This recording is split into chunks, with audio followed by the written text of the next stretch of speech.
So we're starting with this paper, which is Summer 24, paper 43. Again, we're looking at IGCSE today. कल और परसों फिर हम लोग इंशाल्लाह we'll be looking at O-level papers. So इसमें भी कुछ ऐसी खास बातें हैं that independent of whether you are an IGCSE or an O-level candidate, आपको यहाँ पे ये चीज़ें नज़र आएंगी और ये फ़ायदा होगा इसका. Okay, let's start. A ball of mass 130 grams is launched from the ground at an initial velocity of 14 meters per second vertically upwards. It decelerates until it is at rest momentarily at a height h above the ground. और फिर ये इस part में कहता है define deceleration. तो acceleration का तो definition आता है, deceleration का क्या होगा. अब देखें, acceleration is generally rate of change of velocity. तो रेट ऑफ चेंज की जगह I can just be smart about it and say rate of decrease of velocity कह सकता हूँ. Alright, again this is a slightly different type of question. हमारे O levels में ऐसा नहीं पूछा जाता ज़्यादातर, but again this is how you would say this is. So rate of decrease of velocity कह दिया, या अगर आपने ये कह दिया कि नेगेटिव एक्सेलरेशन है, अगर आपने एक्सेलरेशन बता के कह दिया दिस इज नेगेटिव एक्सेलरेशन, तो इसका आपको मार्क मिल जाएगा. Alright,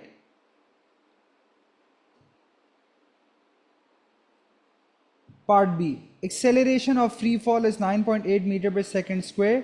show the time taken for the ball to reach height h is 1.4 seconds.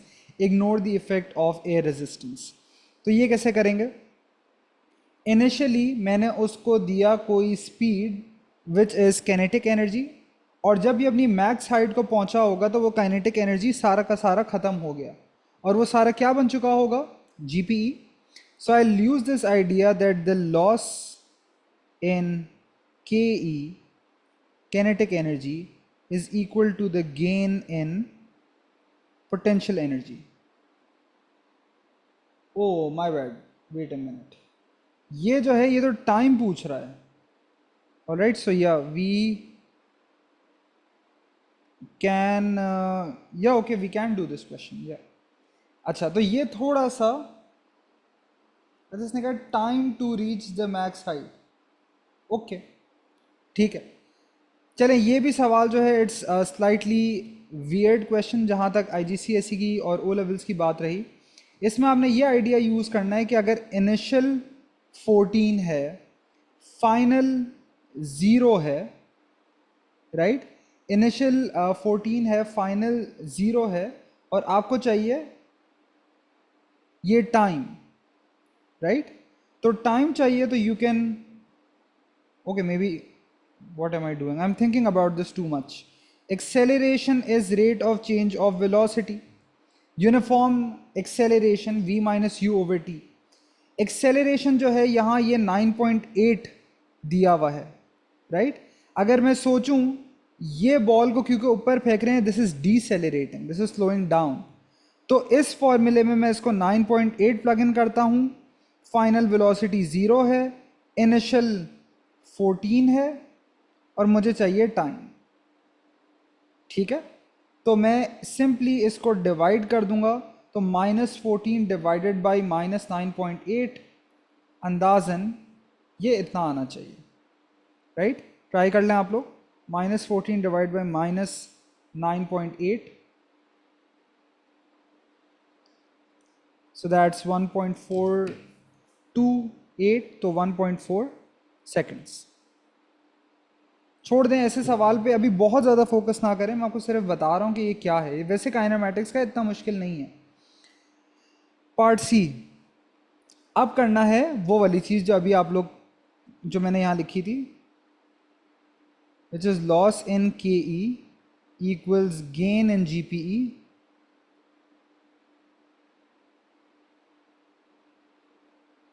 तो उससे क्या फ़र्क पड़ता है नीचे आने का ऊपर जाने का? Loss in KE half mv square, gain in GPE mgh. जो मैं आपको कहता हूँ कि ये मास पे डिपेंड नहीं करता अगर एयर रेजिस्टेंस नहीं है, because these m's cancel out. मुझे h चाहिए, तो h is v square over 2g. v जो है ये इसका initial kinetic energy, initial velocity से कॉरिस्पॉन्ड करता है, जो कि 14 था, सो 14 स्क्वायर ओवर 2 टाइम्स 9.8, ये आ जाएगा h। ये बताएं ये कितना आता है?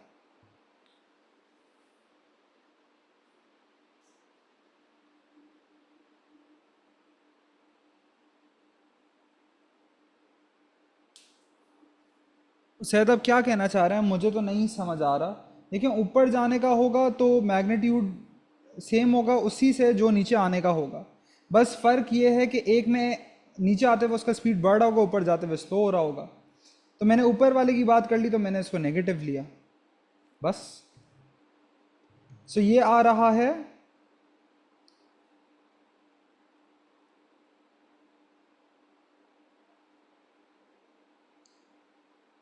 14 square divide by 2 times 9.8। Rameen मेरा तो 10 आ रहा है। So this is 10 metres. हमने शायद कैलकुलेटर में कोई गलती की है। The ball is drop from the top of a tall building. जब ये टॉल बिल्डिंग कहता है तो ये क्या बताना चाह रहा है? टॉल बिल्डिंग का मतलब कि अब you have to talk about air resistance. और अगर इसने टॉल बिल्डिंग कहा, इसका मतलब कि एयर रेजिस्टेंस भी है ऑब्वियसली, बट ऑल्सो इसको ये इतनी देर से गिर रहा है that it has reached terminal velocity ना। तो आपको बताना है describe and explain the motion of the ball as it falls. और देखें अब आगे इसने कुछ भी इमेजिनेशन को नहीं छोड़ा। Consider the effect of air resistance in your answer. सही, तो वो पूरी आपने कहानी बतानी है कि as the ball accelerates, air resistance increases,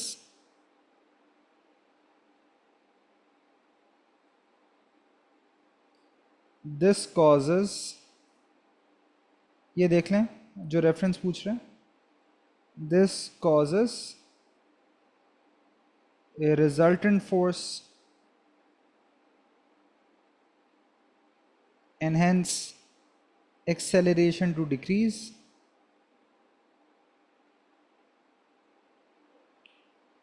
फिर आपने कहा ये कि air resistance increases until it equals weight,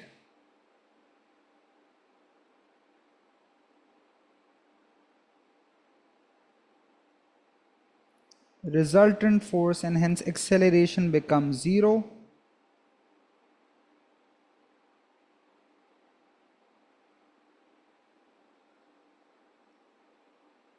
और फिर आपने कहा टर्मिनल वेलोसिटी इज रीच्ड। सही, तो पूरी आपने कहानी की फॉर्म में इसको समझाना है।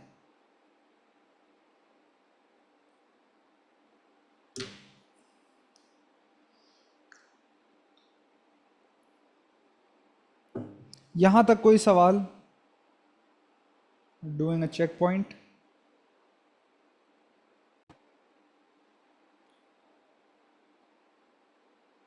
2.1 shows solar powered traffic warning lights. Energy from the solar cell is stored in a battery. State the name of the energy stored in the battery. तो आपको पता है ये क्या होता है? Associated with fuels, associated with cells, that's chemical potential. Two lights in 2.1 are connected in parallel. State one advantage of a parallel connection in a lighting circuit. कोई भी एक बताना है तो यहाँ पे ऑब्वियस वाला ये है that if one breaks other stay lit, या आप कह सकते हैं कि they can be switched on and off independently, या आप कह सकते हैं that the lights would shine brighter because they have more voltage across them. नहीं रामीन, इसमें वोल्टेज डिवाइड नहीं होगा ना, पैरेलल है। सही है, तो ये वाले फ़ायदों की बात आप कर सकते हैं। नहीं, इस केस में नहीं कह सकते मलिहा, क्योंकि ये सवाल सेल्स का नहीं लाइटों का है। लाइट में हम लोग लास्टिंग की थोड़ी बात करेंगे, वो तो सेल्स की बात है। Efficiency of the solar cell is 22%. Power supplied to lights by the cell is 15 watts. State what is meant by 22% efficiency. सही, तो efficiency क्या होता है? Efficiency is output over input. अगर मैं इसको एक इक्वेशन की शक्ल में लिखूं तो मैं कहूँगा output is efficiency multiplied by input. तो इसका मतलब हुआ कि 22% of the input is converted to useful output energy. सही है, तो मैं कहूँगा that only 22% of the energy input to the cell is actually delivered to the lights.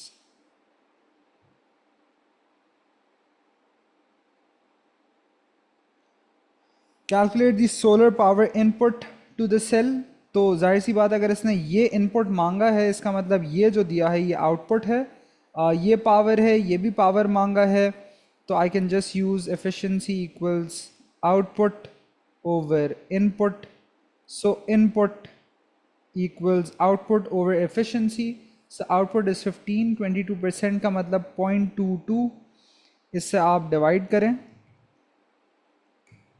So that turns out to be 68.18। So या 68 या नहीं मलिया, फिर आप 68.2 कहेंगी ना, 68.2 कहेंगी अगर आप उसमें आंसर दे रही हैं 3SF में, क्योंकि 18 है। सजेस्ट, एंड अगेन ये सजेस्ट वाला पार्ट आ गया, तो आपने इस कॉन्टेक्स्ट में सोचना है। Suggest 2 advantages of using a solar cell to power the traffic warning lights. So solar का क्या फ़ायदा हो सकता है?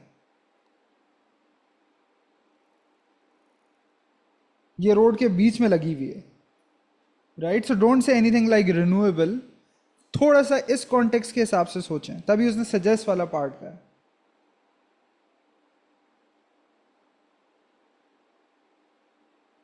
तो मुझे एक चीज़ तो ये नज़र आ रही है कि अगर आप यहाँ पे रोड के दरमियान में लगाएंगे so you'd prefer not having cables, या ये भी बहुत अच्छा है। No worry of batteries running out. तो देखें ना, उसने कहा है Myra as compared to mains, तो मेंस मतलब कि 220 वोल्ट जो आपके घर पे सॉकेट से आता है, तो बैटरी की बात नहीं कर रहा। तो एक तो मुझे केबल्स वाला फ़ायदा नज़र आ रहा है, तो मैंने कहा नो नीड फॉर केबल्स। ठीक है, और क्या फ़ायदा हो सकता है? सो आई थिंक दैट अगर केबल होता तो केबल में पावर लॉस भी होता ना, तो मैं कहूँगा कि less power loss now that there are no cables, right? So less power loss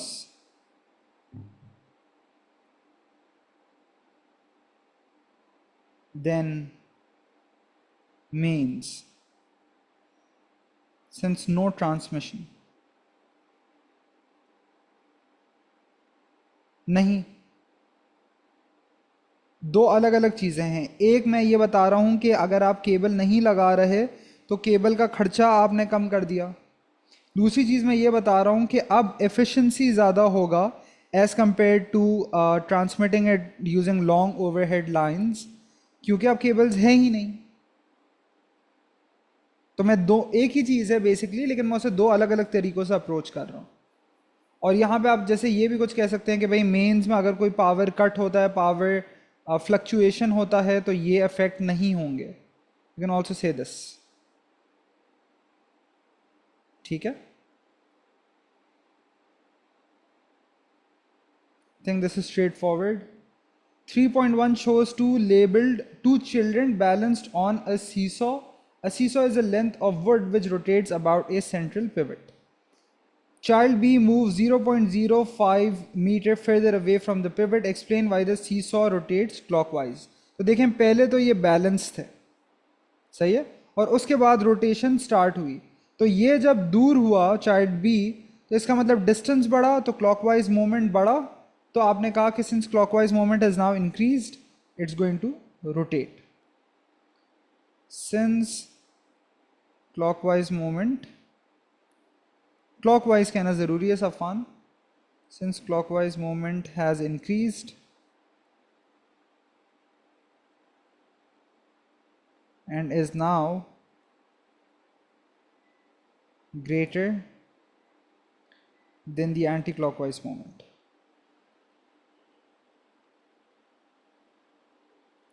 ठीक है। Child A puts on a backpack and the seesaw now balances. Calculate the mass of the backpack. तो अगर इसने bag पहन लिया है तो इसका मतलब ये जो फोर्स है that is now increased by the mass times g. So W बना दिया ना मैंने इसको। तो ये जो मास जो भी पहनेगा बैकपैक का उसका कोई वेट होगा, सो प्लस mg हो गया। So I will say this that 450 plus mg, ये वाला मोमेंट इक्वल्स ये वाला मोमेंट। अगेन दिस इज वो वाला केस जहां पे सिर्फ दो फोर्सेस हैं, तो आपको ये देखने की जरूरत नहीं है कौन क्लॉकवाइज कर रहा है कौन एंटी क्लॉकवाइज कर रहा है। जाहिर एक क्लॉकवाइज होगा दूसरा एंटी क्लॉकवाइज होगा। हाँ, तो मास में और कैसे निकालूंगा रामीन, आप ऐसे ही तो निकालेंगे। फिर आपने कहा sum of clockwise moments equal sum of anti clockwise moments. पूछा उसने मास है, मैं उसको m निकाल के दूंगा, लेकिन और कोई तरीका ही नहीं है ना, क्योंकि मैं अगर सोचूं तो ये भी वेट है, ये भी वेट है, ये मास है। तो या तो मैं इसको भी मास में करूं इसको भी मास में करूं, या मैं इसको वेट में कर दूं। ये आसान है क्योंकि ये एक कन्वर्जन है वो दो होती। तो मैंने ये कहा 450 प्लस mg, ये हो जाएगा ये total force multiplied by distance from the pivot which is 1.6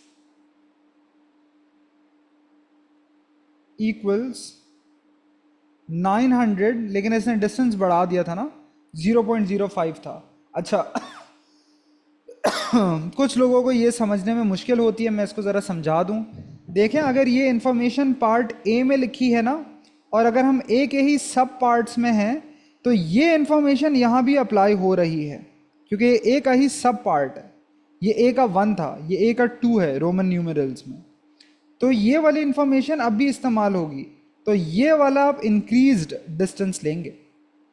so 900 times 0.805 metres हो गया ये, राइट। अब आप यहां से निकालें m, राइट। तो देखें, पहले तो मैं इसको यहाँ ले जाके क्रॉस मल्टीप्लाई कर लेता हूँ। सो 900 टाइम्स 0.805 डिवाइडेड बाई 1.6, ये आता है 452। सो 450 प्लस mg इक्वल्स 452, ठीक है। अच्छा, तो यहाँ से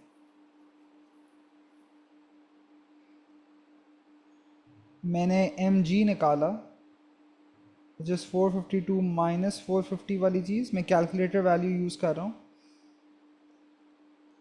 -450 आंसर -450, ये आया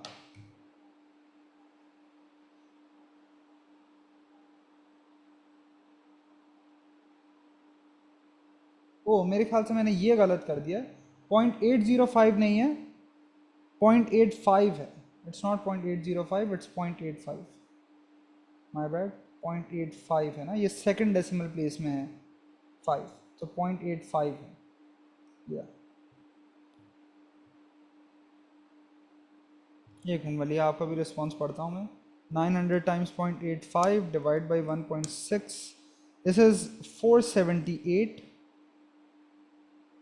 सो 478 माइनस 450, ये आ गया 28.125। और फिर आपने m को डिवाइड किया, इसको डिवाइड किया बाय 9.8, तो इससे आपके पास आएगा आपका आंसर विच इज 2.86 या 2.9 kg। Sir, or I could calculate the total weight on anti-clockwise. Total weight on anti-clockwise and या एक ही बात है, मतलब आप कह रही हैं एंटी क्लॉकवाइज का फोर्स निकालें, और क्योंकि उसमें ये दोनों शामिल होंगे फिर 450 सब्ट्रैक्ट करें और फिर वो करें। हाँ, एक ही चीज़ है दोनों।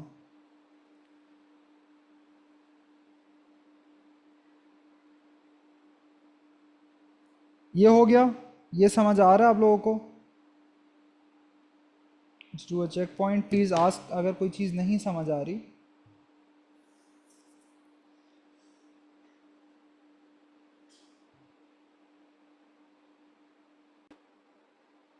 आगे बढ़ते हैं। The concrete floor under the seesaw is replaced with a rubber floor. A child falls from the seesaw and experiences an impulse when they hit the floor. सही है। अच्छा, impulse के अब कुछ possible definitions हैं। पहली बात, impulse किस चीज़ का नाम है? Impulse is just delta p, right? So delta p is just change in momentum, ये भी कह सकते हैं।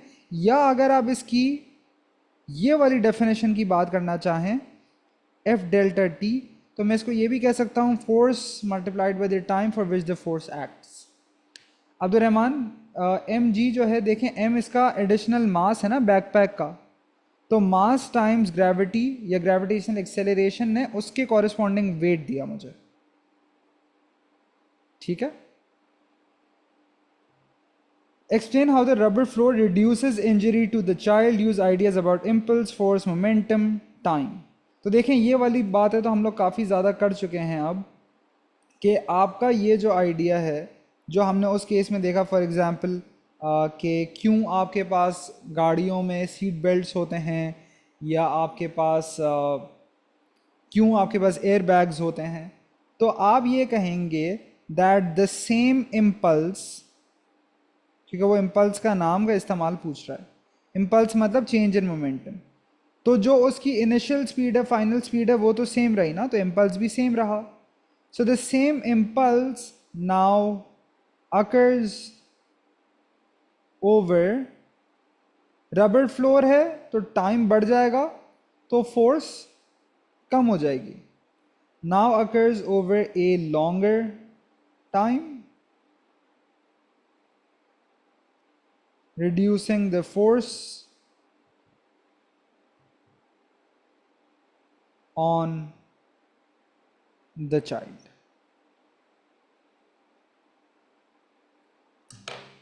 ठीक है।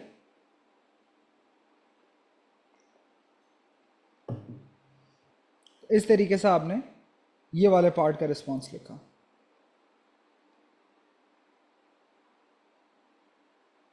ठीक है। रबर फ्लोर था, टाइम बढ़ गया, और टाइम बढ़ने की वजह से फोर्स कम हो गया। सेम आइडिया फॉर एग्जांपल कि आपके पास जो एथलीट्स ओलंपिक्स में जैसे लॉन्ग जंप होता है, उसके एंड में सैंडी पैच क्यों होता है? क्योंकि टाइम जिसमें वो चेंज इन मोमेंटम आ रहा है, अगर वो बढ़ जाएगा तो उस पर जो फोर्स लग रही होगी वो कम हो जाएगी। Question number 4. 4.1 shows a stainless steel saucepan being heated on an electric cooker. The saucepan contains water. State what happens to the water particles as the water temperature increases. तो टेम्परेचर के हिसाब से अगर ये कहेगा तो आपको पता है टेम्परेचर का ताल्लुक काइनेटिक एनर्जी से, तो मैंने कहा particles move faster and further. सही है। Saucepan contains 250 cm³ of water, specific heat capacity दिया हुआ है, डेंसिटी दिया है, और उससे चाहिए मास ऑफ वाटर। अच्छा, अब मास ऑफ वाटर चाहिए इसको, तो देखें यहाँ पे वॉल्यूम का यूनिट cm³ है, यहाँ मीटर क्यूब है। Now you have two options. अगर आपको या तो डेंसिटी का कन्वर्जन याद है तो आप कह सकते हैं 1000 kg/m³ इज़ 1 g/cm³, या आप इस cm³ को मीटर क्यूब में कर सकते हैं। अच्छा, एक cm जो होता है, सेंटी इज 10⁻², दैट्स 10⁻² मीटर्स। अगर मुझे क्यूब्स का कन्वर्जन चाहिए तो मैं दोनों साइड्स को क्यूब कर दूंगा। इंडिसेस 1 cm³ देन बिकम्स 10⁻² की power 3, power raise to power, powers multiply होती हैं, ये 10⁻6 हो गया। तो इसका मतलब है 250 को अगर मुझे मीटर क्यूब में करना होगा, मैं 10⁻6 से मल्टीप्लाई करूंगा। तो फिर अगर मुझे मास चाहिए, since density is mass over volume, so mass is density times volume. Density is 1000, this is 250, और वो कन्वर्जन का 10⁻6 का factor, so this is what you get. अभी उस पर आया ही नहीं है, वो अगला पार्ट है, ये सिर्फ मास वेट डेंसिटी का पार्ट है।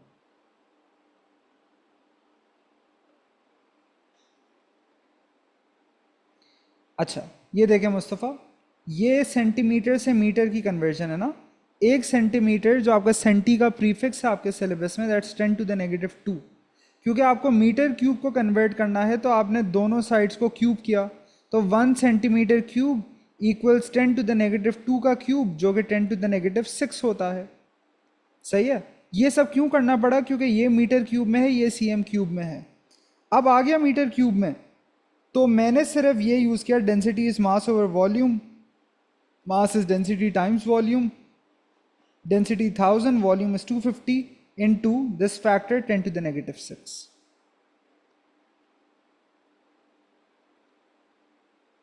सही है। Calculate the energy required to increase the water temperature from 20 to 65। अब आप वो इक्वेशन यूज करेंगे, स्टेप बाय स्टेप लेकर चलें। ये आपने लिखा equals m c delta t, energy चाहिए। अच्छा इसमें यह भी देखना होता है कि मास और स्पेसिफिक हीट कैपेसिटी के यूनिट्स कंसिस्टेंट हो, जो कि यहाँ हैं। ये केजी में है, इधर भी केजी नज़र आ रहा है। तो 0.25 specific heat capacity is 4200 and the rise in temperature would be 65 minus 20। इस सब को लें, मल्टीप्लाई करें, सो या 47,300 आ रहा है। ये एज इट इज़ भी लिख सकते हैं या 2SF में 47,000 भी लिख सकते हैं।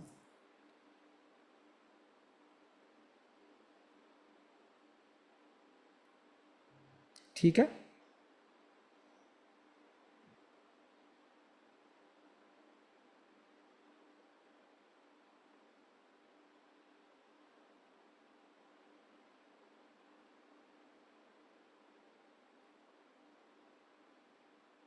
देखें आइडिया ये है रामीन, और ये मैंने वर्कशॉप में भी बताया था, जब आपका आंसर 1SF में आता है, मतलब सिंगल डिजिट आ रहा है, या समझे 0.2 आ रहा है या 0.4 आ रहा है, you can write this as it is. Otherwise you should round your answer to 2SF और टू 3SF। अगर इससे ऊपर जाए तो 2SF भी एग्जामिनर एक्सेप्ट करता है, 3SF भी एक्सेप्ट करता है। सही है, बोथ वर्क। लेकिन हाँ, इससे ज़्यादा मैं आपको आंसर नहीं देना चाहिए। तो समझिए अगर आपका आंसर 1/3 आ रहा है तो आपको 0 पॉइंट के बाद 10-20 थ्रीज नहीं लिखने हैं, आपको उसको 2 या 3SF में लिखना है। The heater supplies enough power to heat the water in 39 seconds. A student measures the time taken to heat the water as 115 seconds। ठीक है, तो ये इस टेम्परेचर राइज के हिसाब से बात कर रहा है ना। 20 से 65 ये कह रहा है कि हीटर इतना पावर देता है कि 39 सेकंड्स में हो जाए, लेकिन असल में 115 सेकंड लगते हैं। तो ये कह रहा है कि ऐसा क्यों? बहुत ही ऑब्वियस। सो एनर्जी, या मैं कहूँगा thermal energy is also transferred to the surroundings, जो कि बेसिकली हीट लॉस की बात कर रहा है।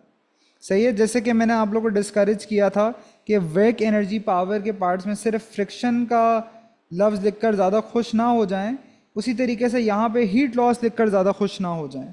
आपको एक्सप्लेन करना है कि वो थर्मल एनर्जी कहाँ जा रहा है। So it's transferred to the surroundings, या आप ये कह सकते हैं कि जिस पैन में पानी है, ये सॉस पैन में है, तो ये पैन को भी तो गर्म कर रहा है।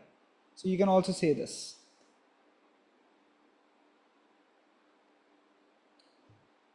अच्छा जी, ये भी अच्छा सवाल है, and this is where I guess IGCSE में कैलकुलेशंस उतनी टफ नहीं होती होंगी जितनी हमारी होती हैं, लेकिन वो थियोरेटिकल चीज़ों को ज़्यादा अच्छे से असेस करता है, such as understanding of what quantities mean.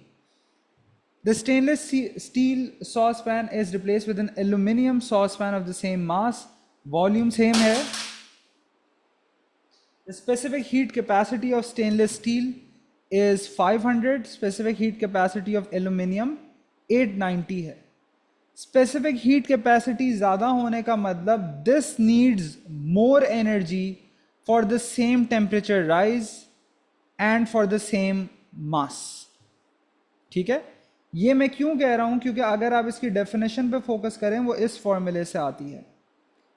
So specific heat capacity is the energy required per unit mass per unit temperature rise. तो इसमें ज़्यादा एनर्जी चाहिए. इसमें अगर ज़्यादा एनर्जी चाहिए तो इसका मतलब इसको वक्त ज़्यादा लगेगा. सही है. तो मैं ये कहूँगा aluminium would need more energy for the same temperature rise. इसने अच्छा कहा है how it will affect the time. So aluminium takes more time.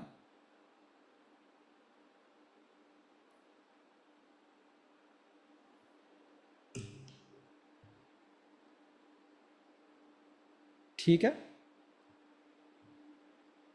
ये वाला आइडिया अगर आप लोगों को याद होगा, अगर आप लोगों ने मेरे साथ हीट वाले सेशंस लिए थे, तो मैंने जहाँ बताया था कि भाई आपका जो हीट एंड कूलिंग कर्व होता है कहीं कहीं ज़्यादा स्टीप होता है.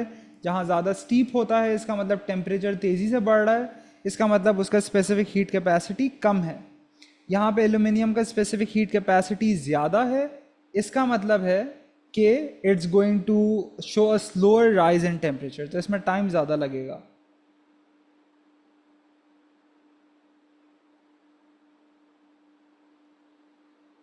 5.1 shows two containers each filled with hot water.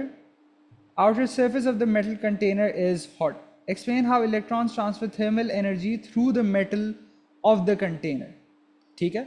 अच्छा, तो ये बेसिकली कंडक्शन में भी फ्री इलेक्ट्रॉन मूवमेंट की बात कर रहा है. मैंने आपको बताया इसका रिस्पॉन्स किस तरीके से लिखा जाएगा. तो आपने कहा that free electrons in the metal gain energy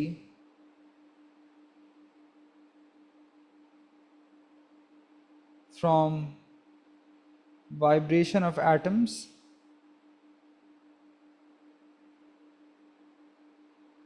at the hot end they move to the cold end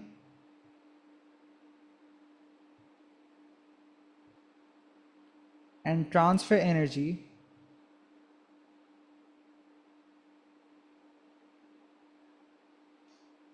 to the atoms there by collision.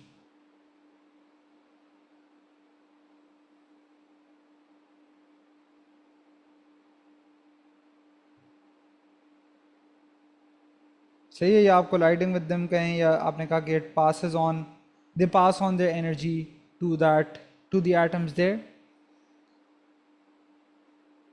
Part B, outer surface of the non-metal container is much cooler than the outer surface of the metal container. Explain why a non-metal conducts thermal energy less well. तो कह रहा है कि ये बुरा conductor क्यों है. आसान सी बात. So no free electrons. Free electrons metals में होते हैं, नॉन मेटल्स में नहीं होते. Explain in terms of particles why gases are poor thermal conductors compared to non-metal solids. तो देखें अब यहाँ पे अगर इसने नॉन मेटल कह दिया तो इसका मतलब आप इलेक्ट्रॉन वाली बात तो कर नहीं सकते. तो आपने ये समझाना है in terms of molecular vibrations. सही है. तो आपने क्या कहेंगे कि क्योंकि गैसेस में particles are far spaced in gases,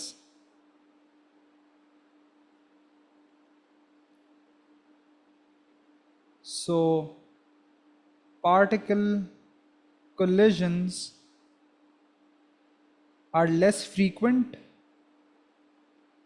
come chance होता है क्योंकि आप दूर दूर हैं. there is less probability of each particle colliding with another one.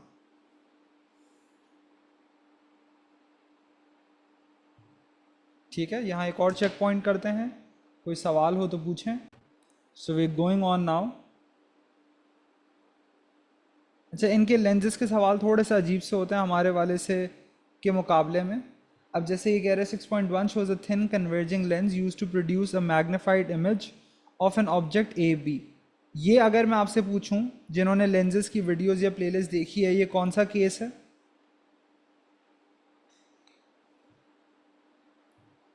I'll wait for your responses while I do part A. Explain the meaning of the terms principal focus and focal length. So principal focus का क्या idea होता है? Where rays parallel to the principal axis pass through, right? So rays parallel to principal axis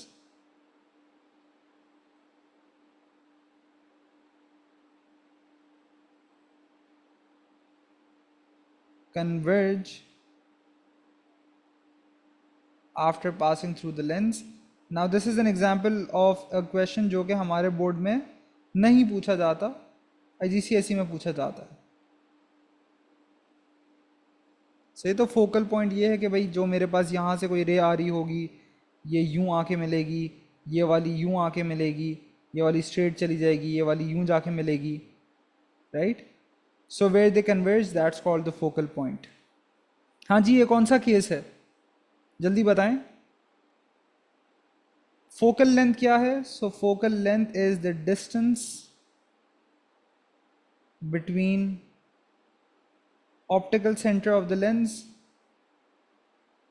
and the principal focus.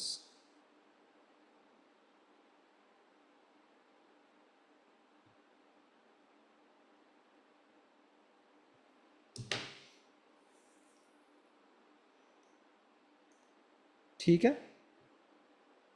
On 6.1 draw the magnified image of AB, show your working. अच्छा, यहाँ पे grid नहीं है, so it's just sketching. अफसोस की बात है किसी को भी नहीं पता चल रहा है कौन सा केस है। This is case 6, the last one, the only one जहाँ पे आपके पास एक वर्चुअल अपराइट एंड क्या कहते हैं, वर्चुअल और अपराइट इमेज बनता है। It's on the same side as the object is. तो मैं अपनी रेज बिछाना शुरू करता हूँ। So the ray through O goes through undeviated, O being the optical center, ठीक है। और ये वाला जो रे है जो पैरेलल जाएगा प्रिंसिपल एक्सिस से, that gets refracted through the focal point, ठीक है। अब आप इसको लाएं पीछे in the form of dotted lines like this. I can't make a dotted line very easily, तो मैं उसी को पीछे खींच रहा हूँ। और फिर आप इसको भी, अच्छा इसको खींचना ज़रा मुश्किल है, एक को कर देते हैं, सो लाइक दिस, ठीक है। और इसी तरीके से मैं दूसरे वाले को पीछे खींचूं, so like this, first align this, तो यूं, ठीक है। जहाँ ये इंटरसेक्ट कर रहे हैं ये आपका इमेज फॉर्मेशन है। So this is where your image is. ये इस तरीके से बन गया, सही है। इसको इसने लेबल कहा है, लेबल नहीं कहा, ने बता दिया ये आए, ठीक है। जस्ट फॉर क्लैरिटी यहाँ एरोज डाल रहा हूँ कि इसको आगे ले गए, आगे इंटरसेक्ट नहीं हुए, तो फिर हम इसे डॉटेड लाइंस की फॉर्म में पीछे ले गए। और अगर एग्जामिनर ने ऐसा एक सवाल तो चले हमारे बोर्ड में ओ लेवल्स में भी पूछा हुआ है, वो कभी कभी कहता है draw the position of the eye to show के जो इंसान ये इमेज देख रहा होगा वो कहाँ से देख रहा होगा, तो वो इमेज वो यहाँ से देख रहा होगा, right. It's going to be seen from here like this.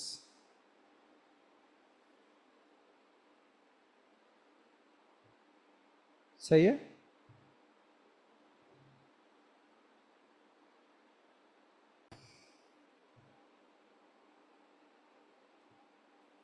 7.1 shows two charged metal plates. X marks the position of the center of the space between the plates. On 7.1, draw at least 4 field lines to show the pattern and the direction of the electric field between the two charged plates. ये parallel metal plates का case है, इसमें क्या खास बात होती है?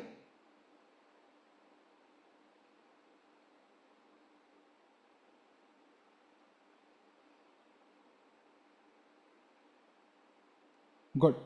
Uniform, अच्छा आप ऐसे कहेंगी मनाल, या तो आप कहें यूनिफॉर्म मैग्नेटिक फील्ड स्ट्रेंथ या आप कहें uniform spacing of the field lines, क्योंकि अगर स्पेसिंग सेम रहता है तो इसका मतलब है कि मैग्नेटिक फील्ड स्ट्रेंथ भी सेम है.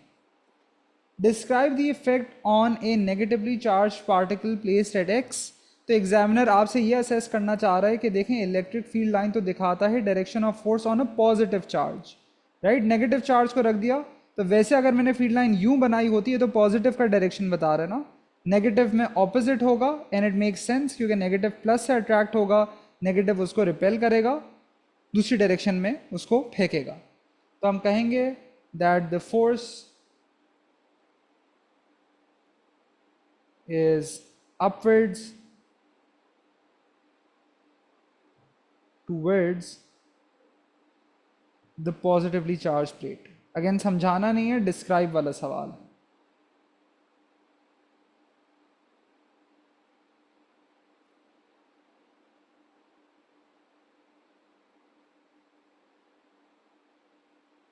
ठीक है. During a thunderstorm, an electric field is set up between a cloud and the ground. Charges on the cloud and the ground are shown. The lightning shown discharges a current of this much for this much time, and you are asked to calculate the charge. आसान सी बात. Current is rate of flow of charge. So अगर मुझे charge चाहिए, so that is current multiplied by time. ठीक है. Current है 28,000 multiplied by 0.0012. आपने इससे मल्टीप्लाई किया, क्या हो रहा है 28,000 0012 that's 33.6 और 34 कूलम्स. ठीक है. This is supposed to be easy as well. Part 2, the lightning transfers this much of energy. Calculate the potential difference. अच्छा देखें, potential difference निकालना है. हम सोचते हैं हमारे पास क्या क्या गिवन है. देखें यहाँ कोई रेजिस्टेंस वगैरह तो नहीं है, ठीक है. तो potential difference फिर आप कैसे निकालेंगे? potential difference की अपनी defining definition जो है वो ये है, work done per unit charge, right. तो वर्क डन या एनर्जी ट्रांसफर दिया हुआ है, और पिछले पार्ट में आपने निकाला है चार्ज, जो कि आ रहा था एग्जैक्टली 33.6 आ रहा था. तो आप इससे डिवाइड करें,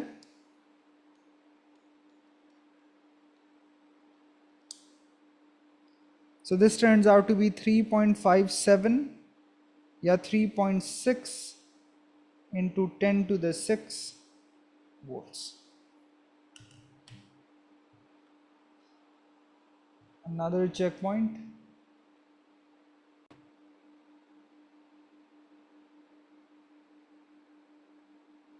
Define ultrasound. ठीक है, आसान सा सवाल. अल्ट्रासाउंड किस चीज़ को कहते हैं? So this is frequency of sound, या आपने कहा sound waves that have a frequency which is greater than 20,000 hertz, या आप 20 kilohertz भी कह सकते हैं. State how the speed of sound in a liquid compares to the speed of sound in air. तो लाइट और साउंड में मैंने आपको बताया था उल्टा हिसाब होता है. Sound actually travels faster in liquid, light slow होता है लिक्विड में. सो फास्टर इन लिक्विड,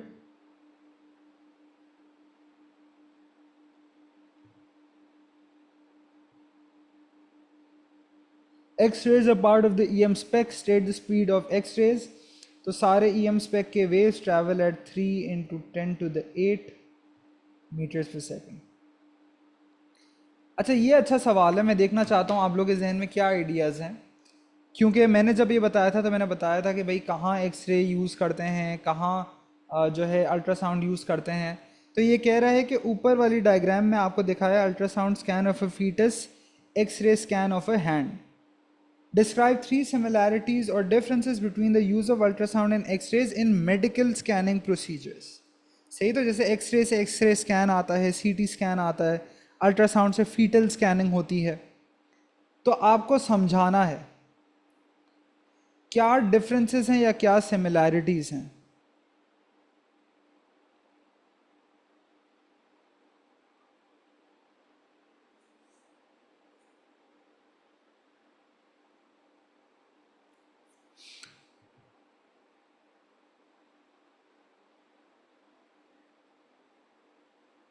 या कुछ हद तक आप करीब हैं। Yes, so ultrasound can show image of soft tissues, या आप फ्लैश कह सकते हैं। So ultrasound shows image of soft tissues, और इसी तरीके से आप ये कह सकते थे कि जो एक्स रेज है, x raise can show parts of bones, right. अच्छा, इसके अलावा बहुत ऑब्वियस वाला कोई भी नहीं कह रहा कि X rays expose humans to radiation.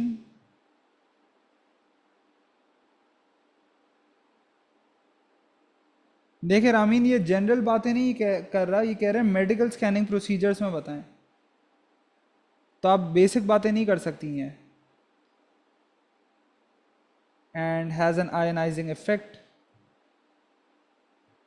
Good, या गलत कह रहे हैं वैसे तो, लेकिन अच्छी बात है कि आपने एटलीस्ट ये इफेक्ट, ये जो फ़र्क है आपने ये आइडेंटिफाई किया। अल्ट्रासाउंड में याद करें, मैंने कहा था कि जो रिफ्लेक्ट होके आता है उसकी बेसिस पे इमेज बनता है। एक्स रेज में जो पार हो जाता है, जो बोन से ब्लॉक नहीं हुआ, उसकी बेसिस पे इमेज बनता है, राइट। सो एक्स रे डिटेक्टर, या मैं कह सकता हूं कि ultrasound forms image from the reflected waves, जहाँ के जो वेव एक्स रेज हैं, they form images from the waves that actually go through, जो पेनिट्रेट कर जाता है। सही है, तो ये इसमें कुछ जो हैं अच्छे पॉइंट्स हैं। इसके अलावा मार्क स्कीम क्या क्या एक्सेप्ट कर रहा है, ये कह रहा है कि एक्स रेज एंड अल्ट्रासाउंड, अब देखिए इतनी बेसिक चीज़ भी एक्सेप्ट कर रहा है as long as you understand कि ये मेडिकल स्कैनिंग में बात कर रहा है। अगर आपने कहा they both show internal body parts without the need to cut open the body, ये सिमिलैरिटी है। और अगर आपने ये भी कहा ना कि X rays and ultrasound both travel through some parts of the body, इसको भी एक्सेप्ट कर रहा है। सो या, और बाकी जो चीज़ें हमने लिखी हुई हैं।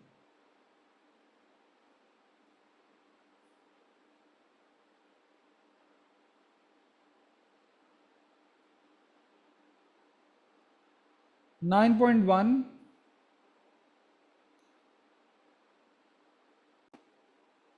9.1 shows a mobile phone being charged on a wireless charging plate, primary coil and charging plate, secondary coil in the phone. When the charging plate is switched on, there is an AC in the primary. A secondary coil is in the phone. Explain how a current is produced in the secondary coil. घबराना नहीं है, अगर आपने ऐसे सवाल किए हुए हैं, you know exactly which concept the examiner is trying to link up with here. ये कौन से, किस चीज के, किस डिवाइस में आप लोगों ने ऐसे सवाल देखा है? बहुत अच्छे आया ट्रांसफॉर्मर्स में, right.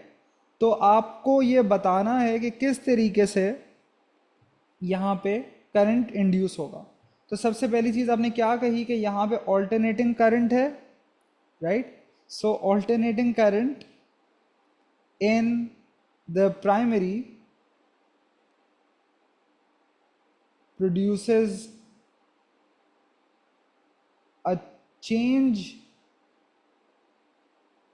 in the magnetic field across the secondary। एक साथ ही मैंने दोनों मार्क्स लिए, सही है। So produces a change in the magnetic field across the secondary अच्छा ठीक है, अब देखें इसने सवाल में यहाँ पे सिर्फ ईएमएफ नहीं कहा, करंट कहा है। तो आपने कहा दिस प्रोड्यूसेस, या मैं कह देता हूं दिस इंड्यूसेस एन ईएमएफ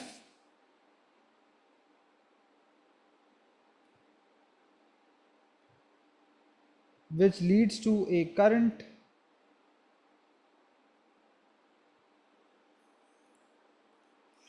हाँ रामीन, ये भी कह सकते हैं। मैंने इसको डायरेक्टली इससे लिंक कर दिया ना कि जो change in magnetic field primary में होगा वो फिर सेकेंडरी में भी ट्रांसफर होगा।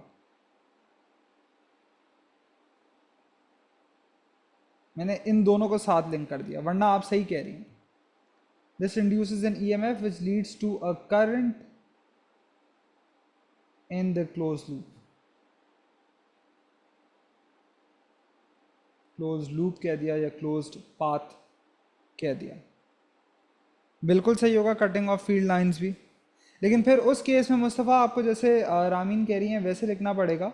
आपने कहा that alternating current in primary produces a alternating field in the primary या changing field in the primary, और फिर आप कहेंगे that field lines are cut by the secondary coil, दूसरा mark.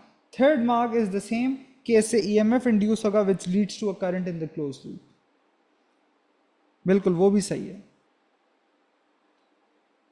Max energy stored in the battery is this much. Show that this max energy is 4.3 into 10 to the 4 joules. अच्छा, तो देखें ये kilo हुआ है, ये आर्स हुआ है, राइट। तो पहली बात तो ये कि जो 0.012 है, अगर ये किलो वॉट्स है, मुझे पता है कि नॉर्मली तो जूल होता है, राइट। तो मेरा पावर वॉट्स में होना चाहिए, टाइम सेकंड्स में होना चाहिए, तो ऑटोमेटिकली जूल्स में आ जाएगा। तो वॉट्स में कन्वर्ट करने के लिए किलो की जगह उसके प्रीफिक्स से मल्टीप्लाई किया। आवर्स से सेकंड्स जाने के लिए आपने 3600 यानी जो है क्या कहते हैं 60 टाइम्स 60 से मल्टीप्लाई किया, and this is what you should be getting.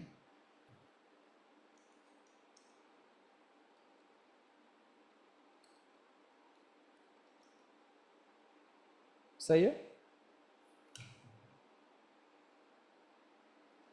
Charging plate in 9.1 has a useful power output of 15 watts. The phone manufacturer claims that the battery can be charged to 50% capacity in less than 30 minutes. Show that this claim is true. अच्छा, अब ये देखते हैं। ये कह रहा है कि चार्जिंग प्लेट का यूजफुल आउटपुट 15 वॉट्स है, राइट। ये कह रहा है कि 50% बैटरी को चार्ज कर देगा। अच्छा, 50% मतलब इसका आधा आ जाना चाहिए इसके अंदर। तो चलें करके देखते हैं। अगर मुझे देखना है कितना एनर्जी आ रहा है, मैं यूज़ करता हूँ power multiplied by time, right. तो पावर है 15 और टाइम है 30 मिनट्स, तो 30 और इसको सेकंड्स में कन्वर्ट किया तो 60। So 15 times 30 times 60, this is 27,000 joules, which is greater than half of this. सही है, अगर आप ये निकालें हाफ ऑफ ये चीज़ 43,000 तो ये कम आता है, ये 20,000 से थोड़ा सा ऊपर आएगा, ये 27,000 है। सो बिल्कुल अगर ये इससे ज़्यादा है, so his claim is true, आधे से ज़्यादा तो चार्ज हो गया इतनी देर में। ठीक है।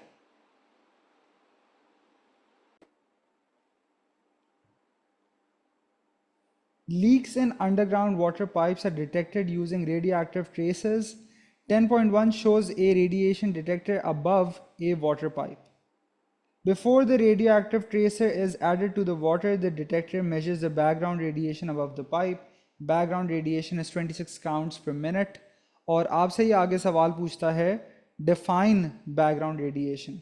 आसान सी चीज़, हमने उस टाइम ही जब न्यूक्लियर फिजिक्स के सवाल किए थे तो we came across questions like these. So radiation always present, या आपने कहा रेडिएशन या जो काउंट रेट है due to surroundings which is always present.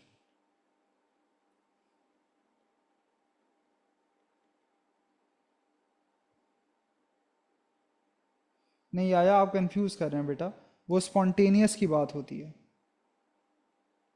वो स्पॉन्टेनियस का मतलब है, रैंडमनेस का मतलब होता है क्या कहते हैं, not possible to predict when a certain nucleus will decay. Suggest one source of radiation that may make a significant contribution to the background rate।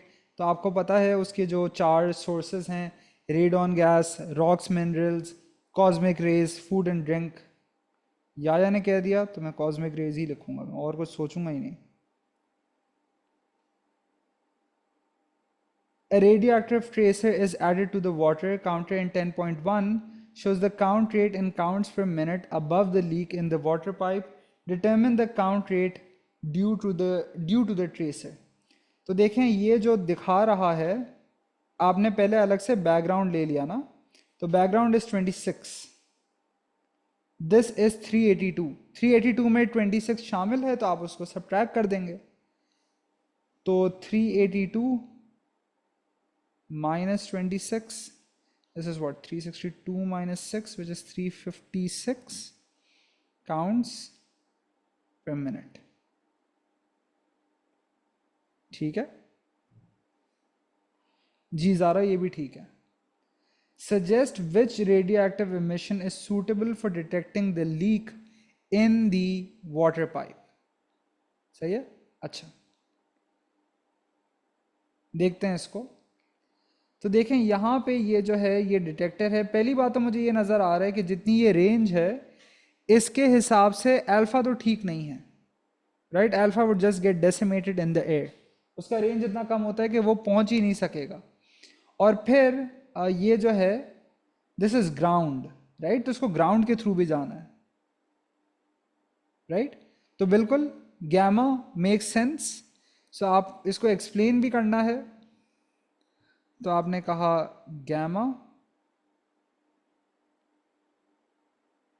और आपने इसको एक्सप्लेन, मैंने गन्ना लिख दिया गलती से, गैमा एक्सप्लेन करना है। So how would you explain this, तो आपने बिल्कुल यही बताया, लेकिन या आपको इस सवाल के हिसाब से एक्सप्लेन करना है ना।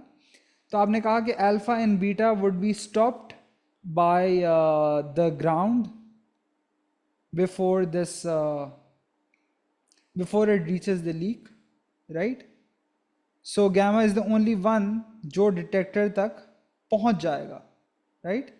तो आपका जो ये क्या कहते हैं रेडिएशन डिटेक्टर है, यहाँ पे आप कहीं डालेंगे ना अपने सोर्स को, तो यहाँ से जो सोर्सेज आएंगी अल्फा बीटा जो है that would be blocked, and gamma is the only one that reaches through to the detector. सही है। सो आपने कहा alpha beta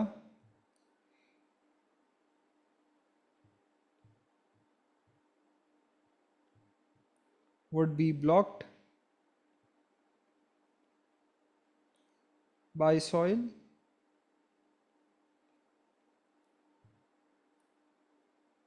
before reaching the detector,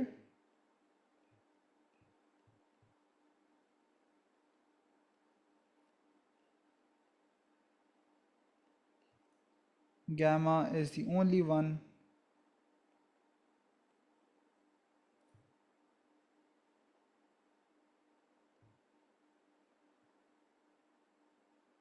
that gets through।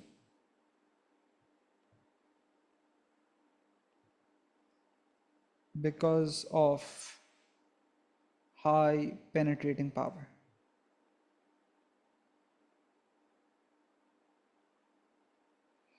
Explain why the radioactive isotope must not have a very short half life।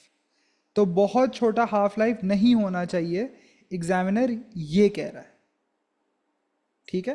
तो देखें ना, अब ये जिस तरीके से काम कर रहा है, तो आप किस तरीके से ये देख रहे हैं, आप ये देख रहे हैं कि यहाँ पे काउंट्स डिटेक्ट हो रहे हैं, और आपको पता है कि अगर किसी चीज़ का हाफ लाइफ छोटा होगा इसका मतलब बहुत तेज़ी से डिके हो जाएगा, तो उसके जो काउंट्स होंगे काउंट्स भी उस हिसाब से कम होते रहेंगे।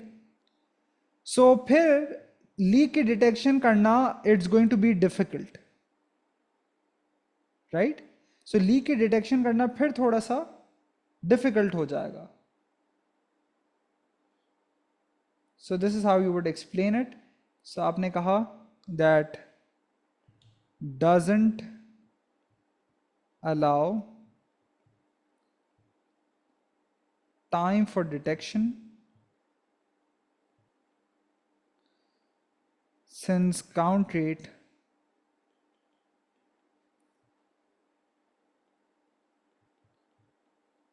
drops very fast to a low level.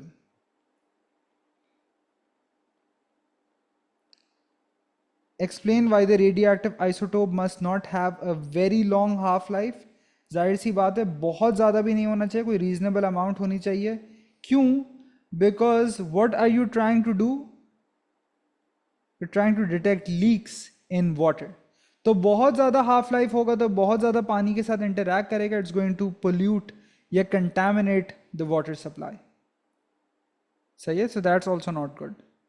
So it would pollute the water supply.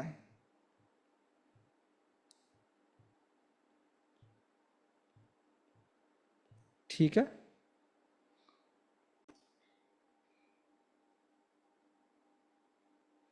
A galaxy is approximately 1.2 into 10 to the 26 meters from Earth. Scientists observe light from the distant galaxy. The wavelength of light is longer than the wavelength emitted from the galaxy. सही है? तो जो observed light है वो इसका wavelength ज़्यादा होता है. इस इफेक्ट का क्या नाम है? आसान सी बात, redshift. अगर कम होता तो आप ब्लू शिफ्ट कह देते. Just based of common sense आपके सिलेबस में ब्लू शिफ्ट नाम की कोई चीज़ नहीं है. ठीक है? State the current estimate for the Hubble constant, not a part of the O-level syllabus. I'll still do this for completion ताकि एक पूरा पेपर YouTube पे जाए.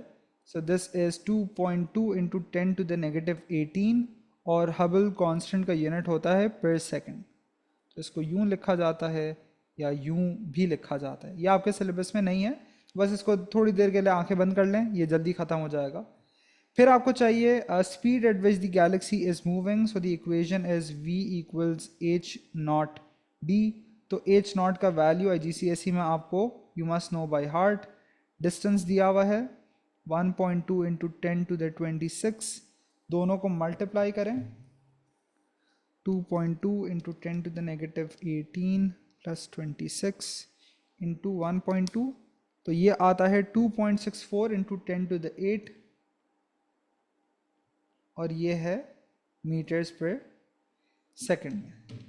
Scientists have measured the speeds at which distant galaxies are moving away from the Earth and the distances from the Earth.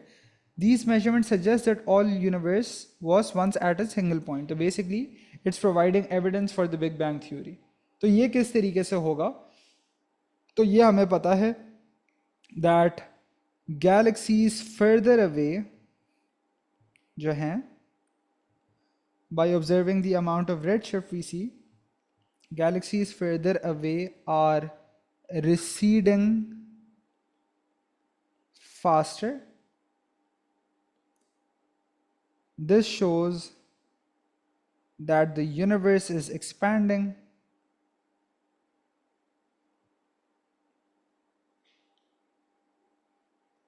That the universe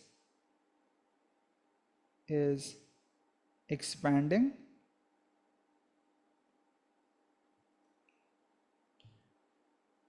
And these galaxies were previously closer together.